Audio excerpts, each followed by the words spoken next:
Ia mengeluarkan kantong. Kotoran hewan dihancurkan, dioleskan ke tubuh. Tubuhnya tidak ada bau manusia. Lalu, dengan darahnya, diletakkan di atas mainan HP.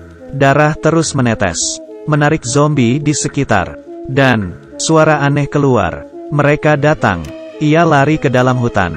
Tapi bukan kabur, lewat jendela, masuk ke dalam rumah cari barang. Ia berada di dua samping mayat. Sadar senjatanya. Sayangnya, sisa 2 peluru di dalam senjata sudah habis. Masuk ke dapur. Tidak ada listrik, isi kulkas semua bau. Di lemari masih ada makanan kaleng. Di saat itu, suara di luar terdengar semakin dekat. Ia bergegas ambil makanan, dan keluar dari jendela. Bergegas lari. Sekumpulan zombie kejar dia, melewati batas kawat. Ia terluka, dan kesakitan. Berlari ke jalan, sudah menyiapkan air di ember. Siram ke tubuhnya. Cukup. Untungnya ia sudah tidak dikejar. Sementara dia aman, ia mengeluarkan jarum, menjahit lukanya. Keterampilan ini, ia diajarin oleh ayahnya. Setengah tahun lalu saat virus menyebar, ayahnya bawa dia, dan anak umur di bawah setahun pergi. Ia mengajarkan cara merawat, pegang senjata. Malam pun tiba, anaknya demam. Ayah ingin cari obat, tapi malam itu, ia tidak kembali. Esok harinya, ia menemukan tubuh ayahnya, berlumuran darah. Di tangannya pegang obat demam. Dari situ, ia hanya bisa merawat anaknya sendiri. Ia pertama kali cari makanan, melihat ada orang di dalam.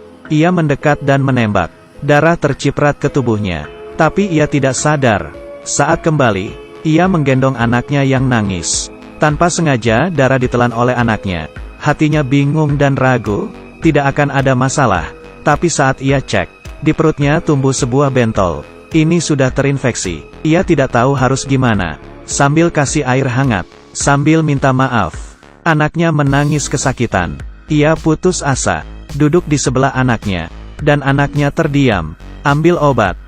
Menaruh tetesan darahnya ke dalam, untuk diminum anaknya. Hatinya sakit, dan merasa bersalah. Di saat itu, anaknya mati. Tinggal dirinya sendiri, yang masih hidup. Makanan habis. Ia mengorek pohon, ambil ulat, campur dengan biskuit, sebagai selai. Makan tapi malah muntah. Di kehidupan ini, makanan normal, sangat berharga. Ia kelaparan, keluar mencari makanan. Saat di jalan, melihat sebuah gambaran, mendekatkan senjata. Terlihat jelas, seorang gadis di sana, dengan pria yang sedang terluka. Gadis buka baju pria, di perutnya tidak ada bentol merah. Bukti tidak terinfeksi. Ia langsung membantu, bawa keduanya balik. Dari cerita gadis itu, pria itu ayah tirinya, keluarganya yang lain, sudah jadi zombie. Malam itu, pria sadar, ia berkata tidak akan ganggu. Besok akan pergi, tapi esok hari hujan turun. Keduanya tetap tinggal, lewati bersama wanita itu. Dengan pria mulai dekat, gadis itu merasa, satu-satunya keluarganya diambil. Malam itu, ia melihat ayahnya cari wanita itu. Ia merasa tidak senang. Esok harinya, ia pergi sendiri, membawa sedikit sisa makanan. Di dalam hutan, ia bertemu zombie. Keduanya dengar suara gadis, berlari ke dalam hutan. Di saat itu, pria menghajar zombie, ingin menolong gadis, tapi ia malah tergigit. Wanita ingin tembak, tapi sadar tidak ada peluru. Tapi ia tetap tolong, kasih senjata ke pria. Pria langsung pukul zombie. Setelah berakhir, tidak tahu perasaan gadis. Wanita tetap membersihkan luka kaki di gadis itu. Zombie sudah mendekati tempat ini, harus segera pergi. Pria menjelaskan ke dia. Akhirnya ia setuju pergi bersama. Ia datang ke makam ayah dan anaknya. Tidak tega pergi. Saat pergi, mereka bawa makanan. Saat itu, pria berhadapan dengan zombie. Ia melukai tangannya, dioleskan ke seluruh tubuh. Ia sengaja pancing zombie. Aroma darah semakin tercium dari kejauhan. Terdengar suara. Datang sekelompok zombie. Dengan cepat datang. Pria berlari ke arah jalan, dan siram darah di tubuh dengan air. Tapi masih ada bau darah. Zombie tetap mengejar. Pria tidak berani kembali ke tempat tinggal, jadi lari ke tempat lain. Sisi lain, wanita yang dipenuhi kotoran hewan, bawa gadis itu. Tunggu zombie pergi, mereka masuk ke rumah ambil makanan. Ia mengambil makanan di dapur. Gadis sedang menatapnya. baru saja ingin pergi. Ia dihajar. Gadis itu mengikatnya, dan melepas masker. Suara itu bisa menarik perhatian zombie. Gadis itu kabur bawa perlengkapan makanan.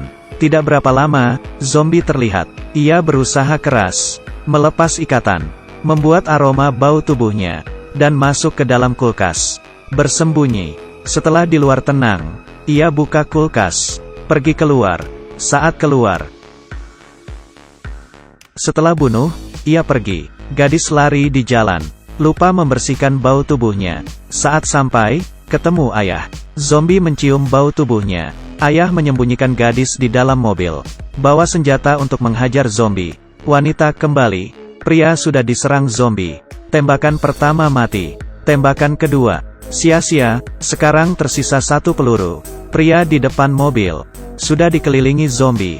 Tidak peduli tolong siapa, hanya 1 yang akan mati. Dia harus gimana? Akhirnya, pria yang mati. Wanita bawa gadis pergi. Kenapa ia melepas orang yang dicintainya? Karena ia tahu, di hidup ini, kematian lega, hidup akan lebih menyakitkan. Setelah kehilangan semua keluarganya, ia terbiasa dengan rasa sakit ini. Jadi ia menolong gadis. Tampaknya, jadi hukuman paling menyeram.